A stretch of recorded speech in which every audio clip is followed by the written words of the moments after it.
السلام علیکم ناظرین، سیلفی نے ایک اور نوجوان کی جان لے لی۔ سیلفی لیتے دریا میں گرنے والے نوجوان کی لاش 3 دن بعد مل گئی۔ جی ہاں ناظرین، سیلفی لینے کے دوران دریا میں گر جانے والے آزاد کشمیر کے نوجوان کی لاش 3 دن بعد نکال لی گئی۔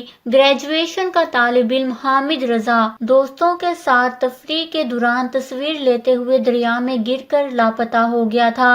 ذرائع کے مطابق 6 فروری کو کوٹلی آزاد کشمیر میں دریا کے کنارے حامد اور اس کے دوست تفریح کے لیے گئے تھے، جہاں حامد سیلفی لیتے ہوئے دریا میں گر کر لاپتہ ہو گیا تھا۔ 3 دن بعد پاک فوج اور مقامی افراد کی جانب سے لاش کو تلاش کرنے کا سلسلہ جاری رہا اور آج 3 دن بعد نوجوان کی لاش دریا سے نکال لی گئی۔ حامد رضا کھوئی رٹہ سے تعلق رکھتا تھا، جس کی نماز جنازہ اور تدفین شام 4 بجے ادا کی جائے گی۔ مرحوم کے لیے دعائے مغفرت نیچے کمنٹس میں ضرور کریے گا۔ ہمارے چینل کو سبسکرائب کریں، آپ کو لیٹسٹ اپڈیٹس ملتی رہیں گی۔